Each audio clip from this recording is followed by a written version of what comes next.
de devenir ton propre patron? Besoin de conseils et d'astuces? Viens à la rencontre de nos entrepreneurs sur Happiness, en partenariat avec BGE Picardie.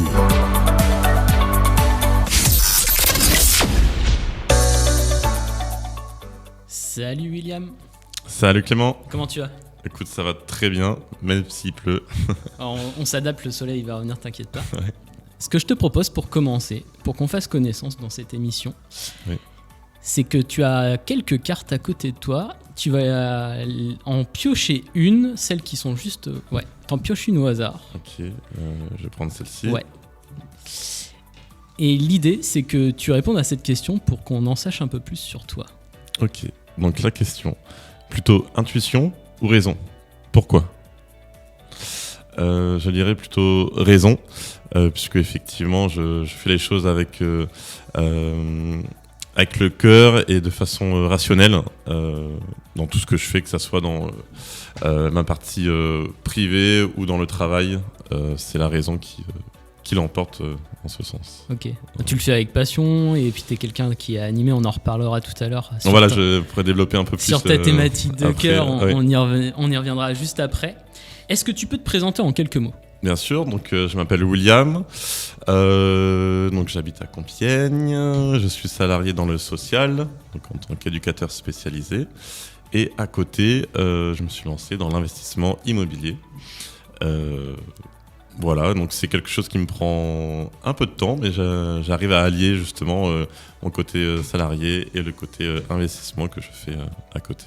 Tu nous donneras quelques conseils après pour trouver l'équilibre, parce que le côté multicasquette, ça doit pas être simple au quotidien. Non, pas du tout, c'est pas simple, donc j'essaye petit à petit de prendre mes marques pour gérer un petit peu toutes les casquettes que j'ai. Ok, on reviendra juste après dans la deuxième partie de l'émission sur ton parcours et comment tu es arrivé à ça. On va continuer à te découvrir un petit peu, c'est toujours important de connaître un petit peu la personne qui a derrière une activité ou le côté un petit peu entrepreneur. Là, tu as un autre paquet de cartes. Ce que je te propose, je t'explique avant et après tu regarderas, c'est qu'en fait ce sont des personnalités connues de toutes sortes. Tu as des sportifs, des écrivains, je vais pas faire toute la liste. C'est que tu en choisisses une instinctivement qui t'inspire par rapport à soit à ta vie perso, soit par rapport à ton parcours professionnel. Voilà, quelqu'un qui véritablement est en lien avec aussi tes valeurs, tes aspirations et peut-être un petit truc vraiment très perso que tu pourras nous partager. On verra bien. Suspense, okay. c'est le moment qui nous le dira. Ok, donc là je vais choisir. Il y a pas mal de cartes. Ouais. Alors pour ceux comme vous ne le voyez pas, donc il y a Teddy Riner, il y a Victor Hugo, Nelson Simone Mandela, Veil, Pablo Picasso, Sarah Wahamoun, Coluche, Catherine Deneuve, Sacha Guitry. Là c'était pour moi que je l'ai placé, c'est un petit clin d'œil personnel. Gandhi, alors...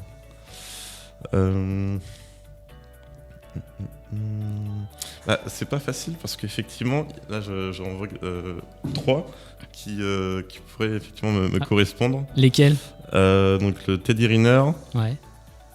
Le Mandela et le Coluche. Ok. Tu sais, la règle c'est qu'il n'y a pas de règle, donc si tu as envie de contourner les trucs, et comme tu es multicasquette, tu peux nous parler des 3 et nous dire pourquoi ils t'inspirent. Oui, donc je vais commencer par Teddy Riner. Donc je dirais Teddy Riner donc, pour le côté combatif. Donc effectivement la combativité, donc, c'est quelque chose aussi qui me correspond puisque je vais au bout des choses malgré le fait qu'on puisse des fois tomber au sol, je me relève et je fais ça plusieurs fois, donc c'est quelque chose qui peut me correspondre. C'est la détermination aussi. La détermination, l'opiniâtreté, la persévérance. Donc ça on pourra le voir aussi un peu plus tard. Après, ensuite Mandela pour sa vision des choses et pour pareil, la détermination et avoir une vision et être focus dans son discours, dans ses pensées. Donc voilà, je peux me correspondre un petit peu à ce personnage-là. Et le dernier. Et le dernier, donc Coluche. Parce que faut aussi se prendre pas forcément toujours au sérieux. Donc effectivement, que ce soit dans des fois des rendez-vous importants, il faut apporter un petit côté différent. Ouais. Même si c'est sérieux, mais côté différent pour que la personne en face puisse se souvenir aussi de toi.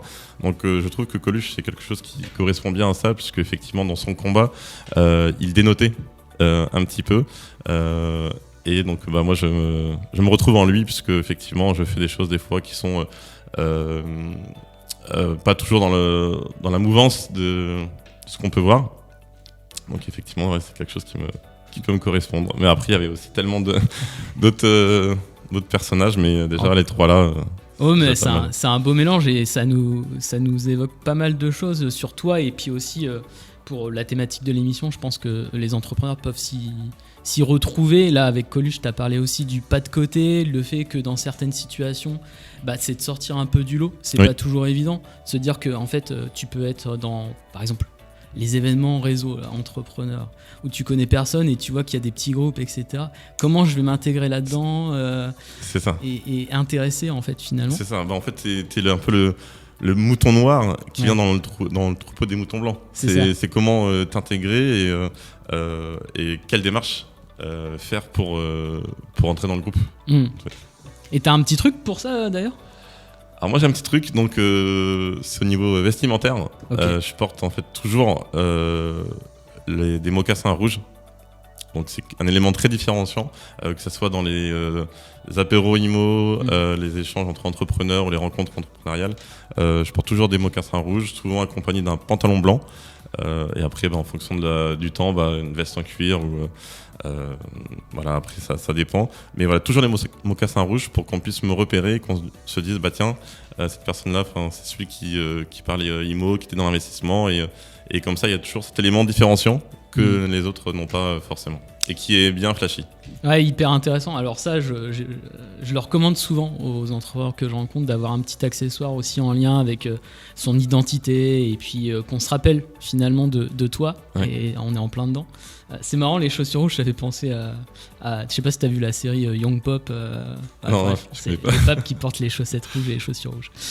C'est une notion de pouvoir aussi. Bref. D'accord. On va rester sur cette histoire de couleur. D'ailleurs, c'est intéressant. Pourquoi t'as choisi des mocassins rouges? Pourquoi le rouge? Déjà, le rouge, c'est ma couleur préférée. D'accord. Voilà. Et je trouve que les gens ne portent pas ces deux couleurs. Que ce soit rouge, jaune, vert, on est toujours habillés de la même façon, jean bleu, peut-être un petit chino noir. Et même dans ma vie salariée, j'ai des pantalons de couleur, jaune, vert, rose, blanc. Et du coup, pour moi, le rouge, effectivement, dans des événements plutôt business, c'était important. C'est une couleur qui est marquante, qui est frappante, qu'on voit de loin, impactante. Et j'avais envie de le montrer. Et quand je rentre dans une pièce, on me voit directement, pas forcément parce que je suis grand, mais aussi parce que je porte des mocassins rouges. Donc tu dis que tout le monde regarde par terre quand on est dans des événements réseau. Non, mais c'est un élément en tout cas qui peut faire la différence, que ce soit des mocassins ou des vêtements. Voilà. Hyper intéressant. T'as un dernier conseil comme ça dans ce cadre-là ou pas? En élément différenciant, oui, ça peut être la coiffure. Ouais. Ça peut être la coiffure. Je sais que des fois, personnellement, j'ai des coiffures un peu atypiques en fonction de l'année. Et ça peut être aussi un élément marquant. Après, je pense qu'il faut aussi trouver son propre élément en fonction de sa personnalité. Il y a peut-être des gens qui vont être plus réservés, donc forcément, des éléments de couleur, ça va pas forcément aller avec leur caractère et leur personnalité. Après, il faut que ça soit vraiment propre à chacun et que chacun se fasse aussi son propre élément. Oui, mais tu as lancé une piste, ça peut être simplement un accessoire qui fait qu'on nous reconnaît et ça peut être un truc tout con. Oui. Donc des fois, ça peut être un petit badge, un des petit lunettes pins, de telle couleur. Exactement. Et le porter toujours à chaque événement pour qu'il y ait aussi une façon de régularité. Ouais, la régularité, c'est hyper important. Oui. Alors, on va arriver au bout de cette première partie. En tout cas, merci William de nous avoir dévoilé un petit peu ta personnalité et ses astuces. Avec plaisir. Dans la deuxième partie là, de l'émission, on va pouvoir parler un petit peu de ton parcours d'entrepreneur, multicasquette, mais surtout aussi de l'IMO, qui est l'une de tes passions, et puis comprendre pourquoi finalement t'es venu à ça, et après on aura une petite pépite aussi dans la troisième partie. Oui, avec plaisir. Nos entrepreneurs avec BGE Picardie. On est de retour sur Happiness Radio dans Nos entrepreneurs, l'émission qui parle d'entrepreneuriat, et c'est aujourd'hui que nous avons William qui va nous parler de son parcours, mais aussi de sa thématique qui est l'immobilier. Yes. Alors William, est-ce que tu peux nous parler un petit peu de ton parcours entrepreneurial ? Comment t'es venu à ça, et notamment à avoir autant de casquettes ? Explique-nous tout ça. En fait, moi j'aime beaucoup voyager. Donc j'ai vécu à l'étranger pendant un peu plus d'1 an. Donc j'ai vécu au Canada. Et en fait, à cette époque, j'avais l'envie d'ouvrir un restaurant. Et donc, toutes les semaines, j'étais au Starbucks et j'écrivais, je préparais un business plan. Moi, j'étais vraiment très, très sérieux par rapport à ça. Et après, donc, je suis rentré en France. J'étais serveur, puisque je ne connaissais pas du tout le milieu. Et après, il y a le Covid qui est passé par là. Donc, oui, le fameux. Mais aussi, tant mieux, parce que ouvrir un restaurant, c'est quand même beaucoup de démarches. Tout à fait. Il y a beaucoup d'expérience à avoir. J'avais que 2 mois d'expérience de serveur. J'avais pas les reins assez solides pour me lancer dans ce projet. Donc finalement, le Covid en fait m'a aidé à pas me lancer et peut-être pas faire de bêtises, parce qu'effectivement après derrière fallait financièrement aussi assurer. Donc voilà, c'est ce projet dans un coin de ma tête. Mais effectivement, je me suis après rabattu sur l'immobilier, puisque aussi j'avais vu ça aussi au Canada. J'avais fait des recherches en amont. Donc déjà voilà, à l'époque, entre le projet restaurant et l'immobilier, voilà, j'avais déjà des casquettes par rapport à ça. T'hésitais déjà entre les deux, quoi. J'hésitais déjà entre les deux pour toujours avoir en fait une roue de secours. Donc le projet restauration, c'est pas fait, et donc je me suis orienté vers l'immobilier, et justement comment préparer après ma retraite, puisque effectivement en tant que jeune, la retraite, voilà, ça risque d'être compliqué pour nous, et donc comment préparer des choses. Et donc je me suis dit, l'immobilier pouvait être un levier pour ça. Et alors, je vais pas m'étendre sur la restauration, même si c'est l'une de mes passions, la gastronomie. En fait, j'avais un beau projet. C'est l'un de mes projets aussi, ouvrir un resto. Tu peux nous donner un petit peu la thématique ou pas ? Oui, bien sûr. En fait, donc je travaille dans le champ du handicap, et l'idée du restaurant était de mêler donc le domaine du handicap, mais aussi lutter contre le gaspillage alimentaire. Parce que moi, j'adore manger, et ce que j'aime pas, c'est qu'on puisse gâcher la nourriture. Et donc, je voulais faire un restaurant avec ces deux thématiques-là. Associer les deux, et voilà, c'est un projet qui, je suis sûr, a beaucoup d'avenir. Donc je l'ai pas monté. Après voilà, je rentre pas dans les détails, parce que si jamais il y en a qui veulent, auditeurs, monter un restaurant comme ça, je vais pas dévoiler tout, mais en tout cas, effectivement, pour moi, c'était un beau projet. Oui, l'idée est hyper intéressante.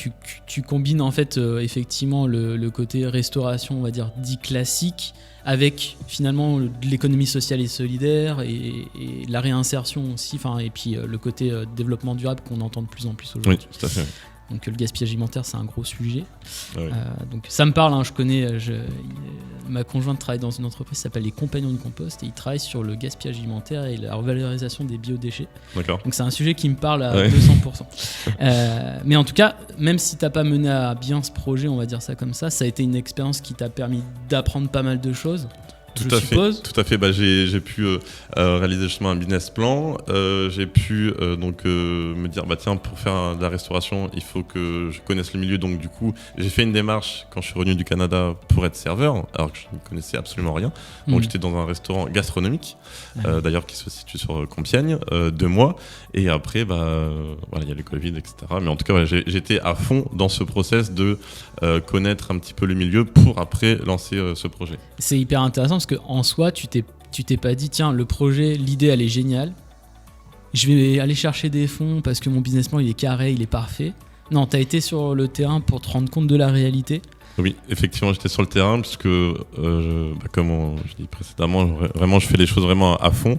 Et pour voir si le projet pouvait fonctionner, il fallait moi-même déjà que je sois conscient de ce que c'était la restauration, le service. C'est pas simple. Les horaires découpés, on marche beaucoup, on piétine. Voilà, il fallait vraiment que je sois conscient de tout ça pour après bien adapter le projet pour qu'il puisse fonctionner et que tout le monde puisse aussi comprendre ce projet-là. Ouais, il y a ça. Et puis, quand tu gères un resto, il faut que tu comprennes la réalité aussi de ton équipe. Oui. Donc, ça t'a permis aussi de te rendre compte. De mettre à la place. Voilà, de te mettre à la place. Des autres, ouais. C'est une technique japonaise. Ils font comme ça, ils font tous les jobs avant de monter tout en haut de l'échelle. Ouais. Et donc, du coup, après, tu as glissé vers l'IMO. Et comment tu t'es acculturé de quelle façon, du coup ? En fait, j'ai eu l'opportunité d'acheter une maison malgré le reçu bancaire de ma banque historique. Donc depuis que je suis né, c'était... je sais pas si c'était les noms des banques. Mais du coup, elle m'a pas suivi.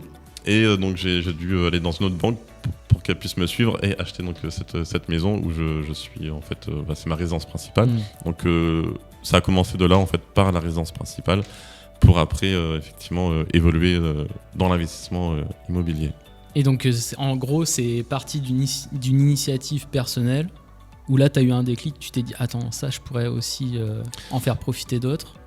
Oui, en fait, c'est aussi avec des vidéos YouTube que j'ai beaucoup regardé pour voir le schéma qu'on doit faire pour investir. Et je me suis dit, là, j'ai l'opportunité donc, d'investir déjà dans ma RP. Après, investir aussi dans d'autres choses. Et vu que je suis dans le social, j'ai cette envie aussi d'accompagner les autres. Je me suis dit aussi comment transposer ce que je fais en tant que salarié à mon travail un peu d'indépendant pour accompagner les autres dans l'investissement immobilier. Et c'est de là où est né ImoWise pour accompagner les autres. Je pourrais en parler un peu plus. Ah oui, mais c'est super, tu as parlé disons, de ta boîte. On l'a petit à petit, c'est ce qu'il faut. Excellent. Et du coup, ce qui est hyper encore, je trouve, enrichissant pour nous, là je l'englobe avec les auditeurs. Ouais. Comme ça, tout le monde fait partie de l'aventure, on est tous dans le studio. Mais en tout cas, l'idée c'est de se dire, tiens, je vis aussi des expériences, quel que soit le milieu, perso, pro, même si on est salarié. Comment je peux aussi combiner des apprentissages ou des choses que je mets en place dans ce cadre-là pour un autre projet qui me passionne, qui peut être juste un à côté, peu importe. Mais en tout cas, c'est aussi d'avoir cette thématique de patchwork fou, de prendre ce bout-là parce que tiens, ça c'est intéressant et de faire sa propre démarche. Même si tu as été sur YouTube pour voir on va dire, t'acculturer comme j'ai dit tout à l'heure. Je pense que tu fais aussi ta propre recette. Je fais ma propre recette avec aussi ce que je suis, ma propre personnalité. Je pense aussi ce qui me différencie de beaucoup de personnes, c'est que j'ose, je me lance et j'y vais, j'essaye. Ça marche, je suis très content. Ça marche pas, au moins j'aurais essayé, comme le projet de restaurant. Tout à fait. Voilà, c'est toujours dans cette même dynamique. Alors, on revient sur ce que tu disais en intro, Teddy Riner, la détermination, etc. Merci du coup pour ça. Et puis ce qui est intéressant aussi, je trouve, c'est le côté l'échec n'est pas véritablement un échec en soi. Après, tu en fais une force et tu construis quelque chose à côté. Et donc pour la suite de l'émission, ce qu'on va pouvoir aussi avoir grâce à ta chronique IMO. Ah ça y est, on va lancer la chronique IMO. Où là, tu vas nous donner quelques conseils aussi autour de ta thématique. Mais avant ça, nous aurons Elton John avec un superbe morceau à Still Standing. Nous entrepreneurs avec BGE Picardie. C'est bon, nous sommes de retour dans l'émission Nos entrepreneurs sur Happiness Radio. Donc là, William, c'est ton moment, c'est la chronique IMO. Ouais, moment de gloire. C'est ça. Donc chronique IMO, voilà, pour ceux qui ne l'auraient pas encore compris, effectivement j'ai monté mon entreprise d'accompagnement, ImoWise Consulting. Donc j'aide et j'accompagne les personnes qui souhaitent se lancer dans l'investissement immobilier. Donc je ne suis ni un courtier ni un agent immobilier, parce que des fois on peut me confondre avec ces personnes-là. Elles ont leur expertise. Moi j'ai mon expertise en tant qu'investisseur qui va vous aider à investir de la bonne façon en fonction de vos objectifs. Par exemple, si toi Clément, tu as envie, je sais pas, de préparer ta retraite et d'avoir un bien immobilier et te dire dans 20 ans il est à moi, et je vais travailler avec toi dans ce sens-là. Ou si une autre personne veut avoir un peu de rendement tous les mois pour améliorer un peu son quotidien, avoir un complément de salaire, je vais l'aider aussi dans ce sens. Voilà, c'est vraiment en fonction des objectifs, je m'adapte à la personne et je l'aide. Et tout ça avec mon expérience que j'ai acquise depuis 2019, puisque je suis donc dans le milieu de l'investissement immobilier depuis 2019. Et donc j'ai rencontré pas mal de problématiques. Et donc je souhaite aider ces personnes-là justement à éviter ces erreurs que moi j'ai pu faire. Donc encore une fois par rapport à mon métier de salarié, c'est transposé à l'immobilier, puisque je veux vraiment les accompagner pour qu'ils puissent réussir leur projet de A à Z, donc de la recherche du bien jusqu'à l'acquisition. Je suis avec eux, je leur prends la main pour chaque étape de leur projet. Et je trouve que c'est important quand on commence, en tout cas, d'être accompagné.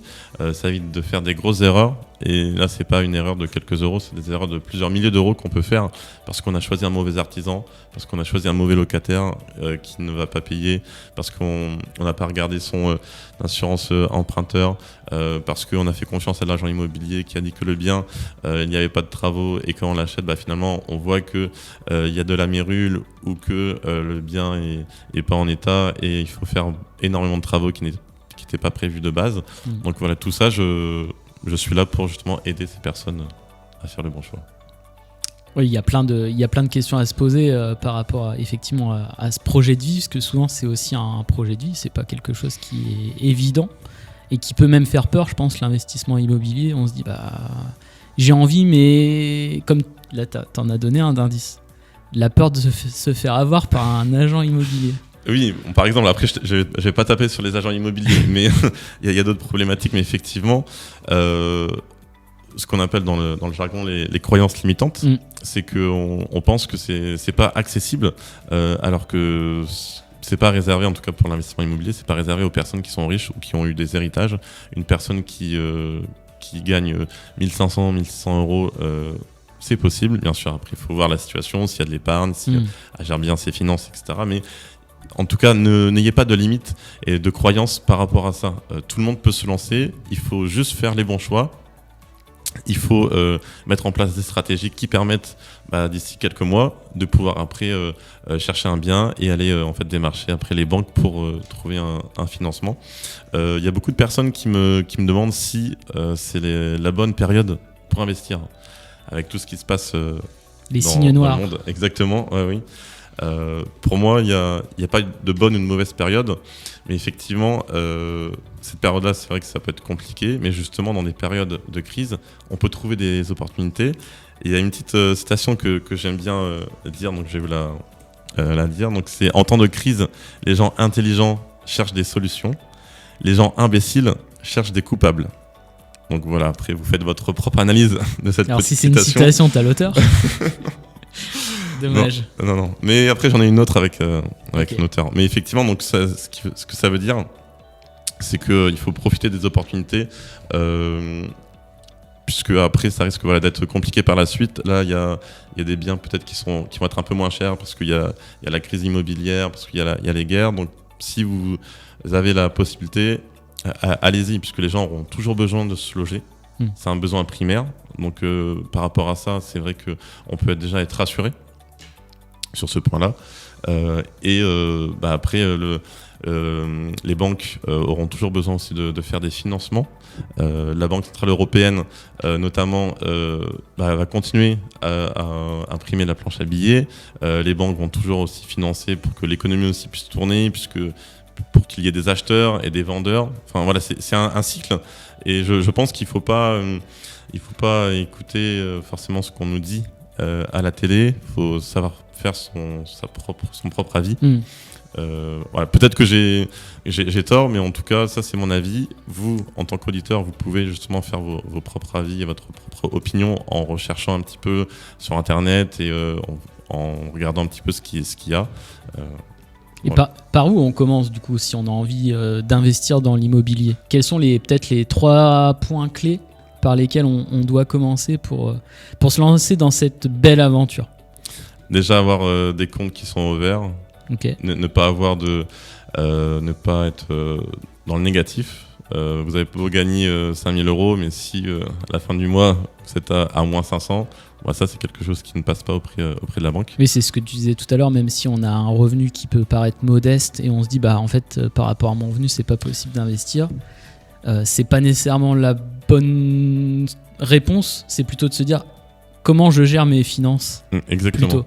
Exactement, et c'est pour ça que là j'ai pu accompagner une personne dans sa gestion des finances à gagner 3 000 €, et pourtant chaque mois elle était en négatif, alors qu'elle n'avait pas énormément de dépenses, elle était juste locataire et elle avait 0 crédit, et pourtant chaque mois a gagné, elle était en négatif. Donc il y a la gestion des finances qui est très importante pour moi, il y a l'épargne, donc avoir quand même un minimum de côté, parce que même si on gagne encore une fois 5 000 € mais qu'on n'a pas d'épargne, on ne va pas être crédible au-dessus de la banque, puisqu'il faut rassurer le banquier. Et comment on le rassure par rapport à son épargne du coup? Est-ce qu'il y a un pourcentage ou par rapport à son revenu ou un montant qui fait que... En fait, ça dépend après de l'acquisition, du prix de l'acquisition. Mais déjà, si vous avez de l'épargne à hauteur de 5-10 000 €, vous gagnez 5 000 €, il n'y aura pas de difficulté. Si vous avez gagné 1 500 €, il faudra avoir une épargne un peu plus importante, à hauteur de 10-15 000 €, pour déjà rassurer le banquier en indiquant qu'effectivement, si vous avez des impayés, vous pouvez gérer grâce à votre épargne. Donc, c'est pas nécessairement proportionnel à son revenu. Non. Donc ça, c'est le deuxième point. Troisième point qui est important, c'est être patient, dans le sens où si vous cherchez la pépite ou le bien que vous avez dans votre tête, dans vos rêves, ça peut être compliqué, puisque effectivement, vu que c'est sur le marché, c'est pas facile de trouver un bien qui correspond justement à vos attentes. Donc il va falloir faire des concessions. Et ça peut prendre plusieurs mois, voire plusieurs années avant de trouver un bien qui corresponde à vos attentes. Moi, j'ai accompagné une personne, ça a pris 1 an avant de trouver le bien qui pouvait lui correspondre, alors que je lui avais proposé plusieurs biens, mais il n'était pas d'accord pour se lancer dessus, alors ça correspondait à ses critères, et je lui dis si tu peux te lancer, tout est validé, mais il s'est pas lancé. Il y avait autre chose derrière, non? Il s'est pas senti serein avec ce bien, en termes d'émotion, il le ressentait pas, et c'est ça qu'il faut savoir faire la part des choses et mettre de la distance entre son état émotionnel quand on voit un bien qui nous plaît, ou juste un bien qui permet d'investir et qui permet justement d'avoir des revenus complémentaires. Voilà, faut savoir différencier ce genre de choses. Ouais, ça je comprends. Même quand tu veux louer quelque chose, la première fois tu fais une visite, t'as l'appart, tu te projettes dedans. Trop bien, j'ai le coup de cœur. Donc là, c'est une réaction à chaud. Ça veut dire que là, tu te dis, c'est génial, je me projette dedans. Tu signes tout. Et là, 1 mois après, tu te rends compte de tout ce que tu as dit tout à l'heure sur le bien. Que ça soit pour l'acheter ou le louer. Et là, tu te dis, c'était peut-être irrationnel comme démarche. C'est ça, c'est pour ça que je conseille toujours de prendre son temps, de faire une visite, ensuite de se poser, donc soit avec sa compagne ou si vous êtes seul, vous réfléchissez et vous dites, est-ce que vraiment ce bien correspond à ce que je recherche? Est-ce que je ne fais pas une erreur en l'achetant? Vous posez plein de questions pour pas avoir, comme tu as dit, de réaction à chaud, parce que c'est souvent ça le problème, et quand ça arrive, malheureusement, après les personnes sont obligées de revendre parce qu'elles n'arrivent pas à faire face à la location, parce que c'est pas assez loué cher pour rembourser le crédit, et voilà, ça se retrouve dans une situation très compliquée. Ouais. Donc ça, c'est les 3 éléments, on va dire, par lesquels commencer. C'est ça. Après, il y a aussi un point très important, donc là on a un petit peu de temps, c'est être prêt aussi à sacrifier, donc quelques sorties avec ses amis, à peut-être éviter d'acheter trop de vêtements. Faut savoir aussi faire les choses pour mettre en place après des stratégies pour se dire tiens, j'ai suffisamment pour me lancer dans l'investissement immobilier. Ouais, il y a un travail comme tu le disais, sur le budget, etc. Tout à fait. Je croise trop de personnes qui ont cette idée, mais qui ne sont pas prêts à faire des efforts, qui vont sortir tous les week-ends. Alors bien sûr, je vous dis pas d'arrêter votre vie sociale. Enfermez-vous dans une grotte et arrêtez, et c'est super. Non, mais il faut savoir faire la part des choses. Juste diminuer. Diminuer, au lieu de faire des sorties toutes les semaines, 1 ou 2 fois dans le mois. Voilà, faut savoir vraiment ce que vous voulez. Encore une fois, si c'est vos objectifs, il faut mettre en place des choses pour y arriver. Sinon, ça n'a pas de sens. Sinon, c'est rêver, et c'est rêver dans le vide, alors que c'est quelque chose qui est possible, et ça dépend en fait juste de vous. Donc, travailler sur le budget, c'est l'un des points finalement essentiels. Pour moi, c'est l'un des points essentiels. Ouais. Et tout le monde n'est pas capable de faire ça. C'est pour ça qu'il y a des personnes qui peuvent accompagner sur la gestion des finances, qui sont là aussi pour faire un état des lieux des dépenses des personnes et voir comment elles dépensent et dans quel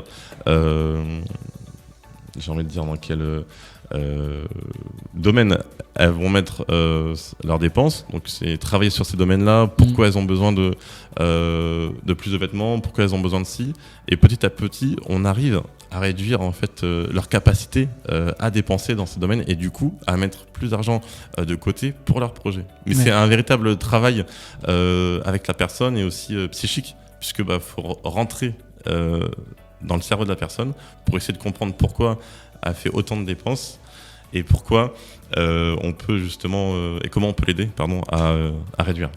Ouais, en fait c'est même le travail le plus long, je pense. Enfin, de ce que j'entends, si j'ai bien compris l'idée.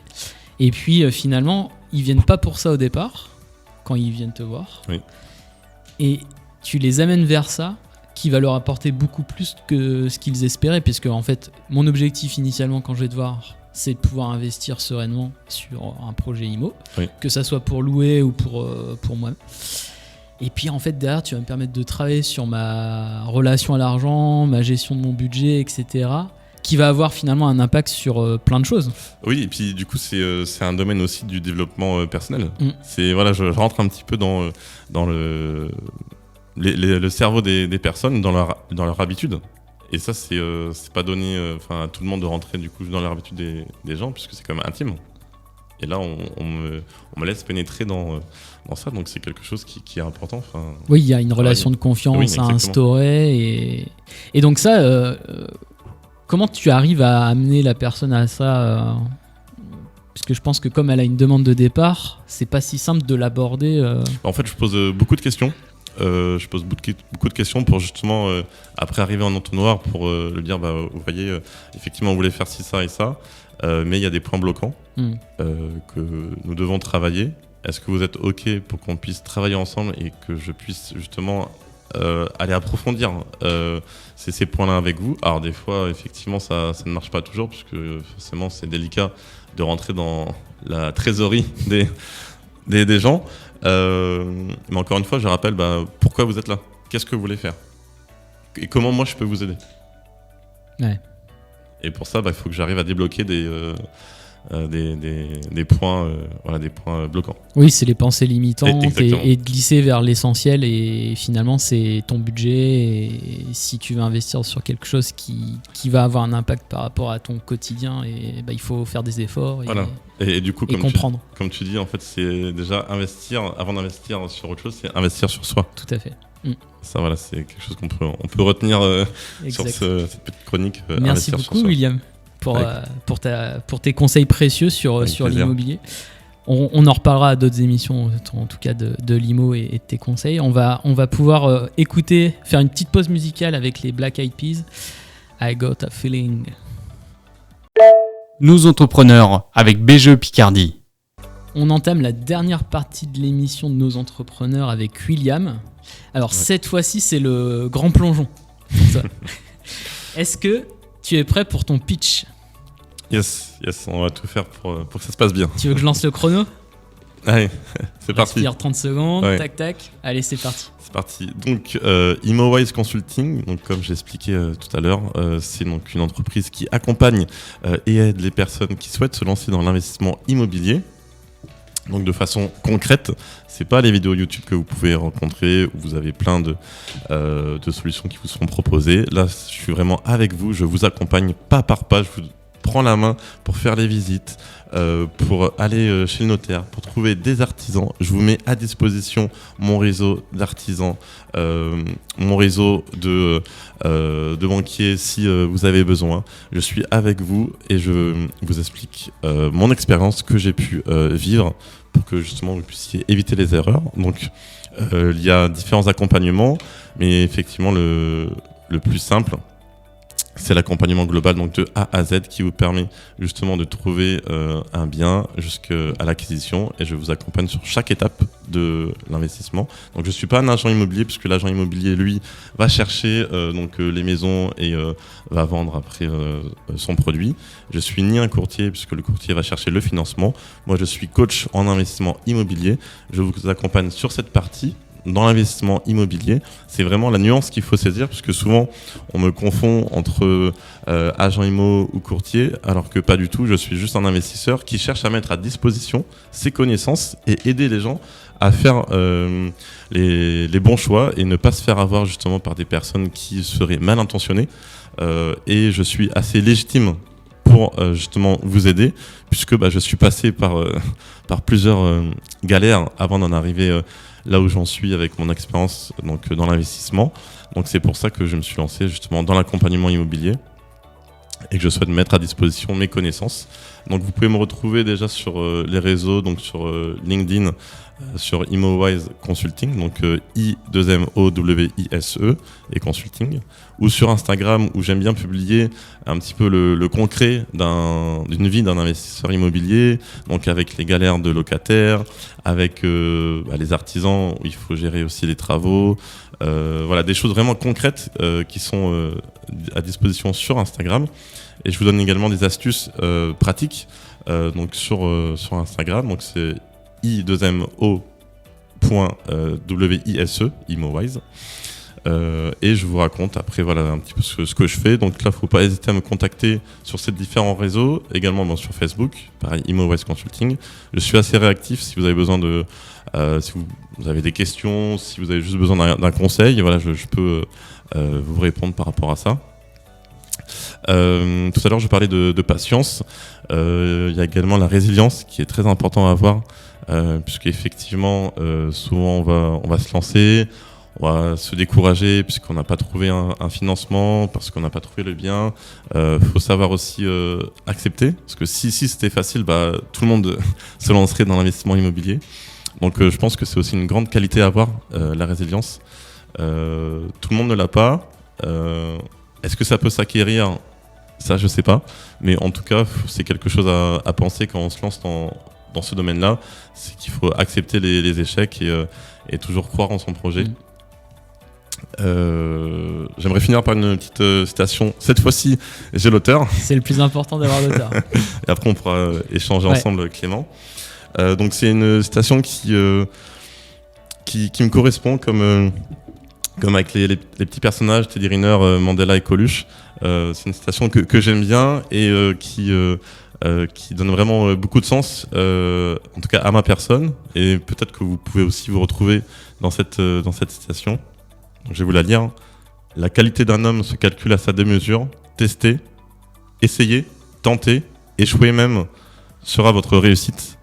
Donc je ne sais pas si vous connaissez l'auteur, c'est Jacques Brel. Donc j'aime bien cette petite phrase, et donc c'est quelque chose qui me correspond et qui permet justement d'aller de l'avant et de pas lâcher en fait ses projets, ses envies, ses rêves. Donc là on parle d'immobilier, mais on pourrait parler de voyage, on pourrait parler d'aventure, on pourrait parler si vous avez envie de voyager en camping-car ou de construire votre van, d'aménager votre van, vous allez rencontrer des difficultés. Et il faut surmonter ces difficultés, il faut aller au-delà, il faut savoir patienter, il faut savoir réfléchir, faut pas forcément écouter ce qu'on peut vous dire qui va vous décourager. Faut vraiment se lancer, bien sûr avec prudence, bien sûr avec réflexion, en prenant votre temps, mais en faisant les choses, et vous allez voir que tout est possible. C'est beau.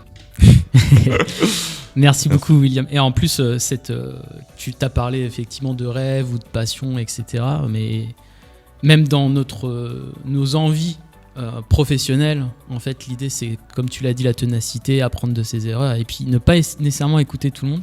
Moi, je l'entends aussi je l'entendais quand j'accompagnais des entrepreneurs en phase d'idées avant qu'ils se lancent. Ils disaient cette personne, elle m'a dit que c'était super, je peux me lancer. Ok. Et l'autre, elle m'a dit que c'était pas bien par rapport à tel ou tel point.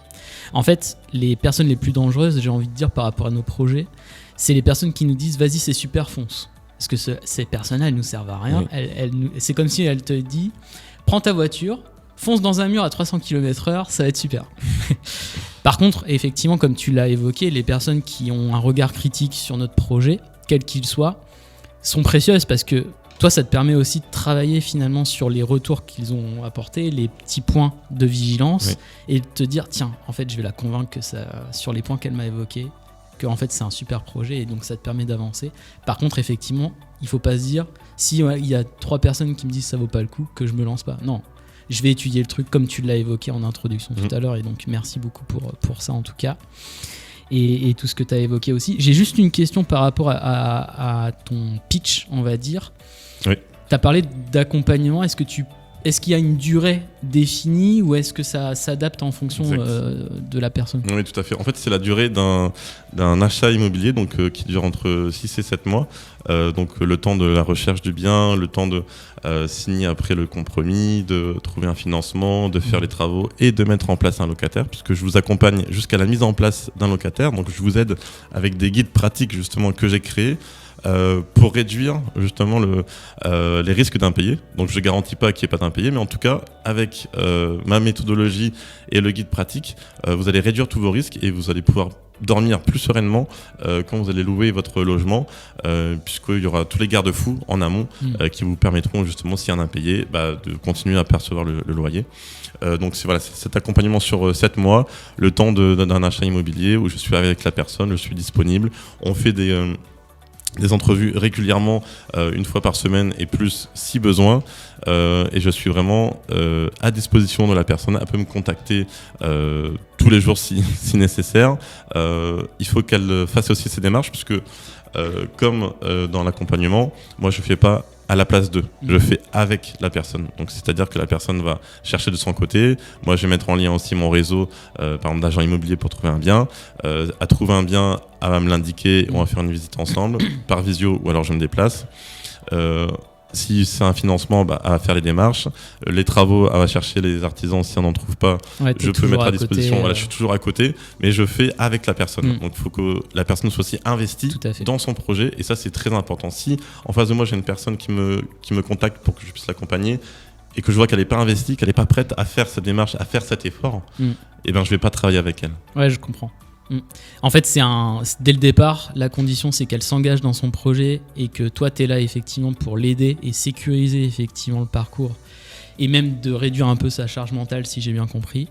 Et après, c'est petit à petit, en fait, c'est à elle de prendre en main son projet et qu'elle devienne autonome en fait sur tout ce que tu as pu lui apporter, quoi. Oui, c'est ça. C'est comme quand on passe le permis de conduire, par exemple. Il y a le code, et on est motivé à aller avoir le permis de conduire. Mais en amont, il faut passer le code. Et ça, on se motive. C'est pas facile d'aller faire quelques heures à l'auto-école. On peut faire regarder Netflix ou autre. Et on va quand même se lever pour aller faire ces séances de code pour après avoir le permis. C'est comme tout. Il faut vraiment s'investir dans ce qu'on souhaite pour réussir. Tout à fait. Après, ça peut être un indicateur. En fait, si la personne, finalement, elle n'est pas suffisamment engagée, toi, tu peux avoir des éléments pour lui dire est-ce que vous êtes vraiment sûr de vouloir vous lancer dans ce projet ? Parce que après, tu parlais des locataires. Les locataires, c'est une gestion, il peut arriver plein de trucs. Il ne faut pas lâcher, quoi. Oui, est-ce que c'est le bon moment pour vous de mettre en place ce projet ? Est-ce que vous êtes assez solide aussi mentalement ? Effectivement, tout à l'heure, je parlais de patience, résilience, mais aussi psychiquement, il faut être solide. S'il y a des impayés, s'il y a des travaux qui tournent mal, il faut que la personne soit vraiment prête à pouvoir se dire ok, je peux faire face, ok, je peux intervenir à 23h parce qu'il y a un problème, ok, les travaux... j'ai dépassé le budget de travaux et je peux faire avec, ou alors j'ai besoin de prendre un crédit consommation pour finir les travaux. Voilà, c'est tous ces petits points qui peuvent bloquer certaines personnes du coup et qu'elles n'investissent pas, ou alors à contrario, il y a des personnes qui vont se dire ok, j'accepte ces contraintes pour me lancer. hyper précieux. Alors, on va terminer sur une bouteille à la mer, j'ai envie de dire les choses comme ça. Soit un conseil, soit une recommandation que tu pourrais nous partager autour de l'entrepreneuriat. Alors, un petit conseil que je pourrais vous partager, c'est déjà connaissez-vous vous-même. Comme j'ai parlé tout à l'heure, le meilleur investissement, c'est sur soi-même. Avant de se lancer, je pense qu'il faut bien se connaître, parce qu'après, ça va découler de tout ce qu'on a pu voir, donc par rapport à être solide psychiquement, à la résilience. Si vous connaissez, vous savez que vous pouvez avoir la capacité justement d'entreprendre. On parle d'immobilier, mais ça peut être dans plein d'autres choses, dans la restauration, en tant qu'artisan, dans d'autres domaines. Et je pense qu'il faut vraiment bien se connaître ses limites. Ses forces, ses faiblesses. Ses forces, ses faiblesses, ses qualités, pour justement analyser après le projet dans lequel vous voulez vous lancer, pour perdurer aussi, parce que l'idée c'est de pouvoir perdurer et d'aller le plus loin possible dans son projet et pas juste se lancer et 3 mois après arrêter parce qu'on se sent pas capable. Oui, et puis il y a un dernier aspect que tu évoques, et on terminera là-dessus. C'est aussi de se dire, en fait, par rapport à comment je suis, quelles sont mes compétences, etc. Avec qui je vais m'entourer pour mener à bien ce projet. T'en parlais aussi tout à l'heure avec ton carnet d'adresses, etc. Donc effectivement, se connaître et puis après, dans une deuxième étape, avoir cette capacité à trouver les bonnes personnes pour avancer dans son projet. Merci beaucoup William pour tous tes partages, et on en sait beaucoup plus sur ton activité et qui tu es. Et on sait où te retrouver sur Instagram et LinkedIn. C'est ça. Est-ce que tu peux nous redire le nom de la boîte ? Tout à fait, donc c'est ImoWise Consulting. Donc sur Instagram, c'est i2mo.wise. Donc le logo, c'est une petite maison avec une cheminée orange. Et sur LinkedIn, c'est ImoWise Consulting. ImoWise, donc I2MOWISE et plus loin Consulting. N'hésitez pas à m'envoyer un petit message, même si vous avez écouté justement cette émission, pour me dire que vous avez écouté, que vous avez des questions, ça nous ferait plaisir avec Clément. Tout à fait. Et je vous souhaite une très bonne journée et à bientôt. Merci beaucoup. Merci. Tu as envie de devenir ton propre patron ? Besoin de conseils et d'astuces ? Viens à la rencontre de nos entrepreneurs sur Happiness, en partenariat avec BGE Picardie.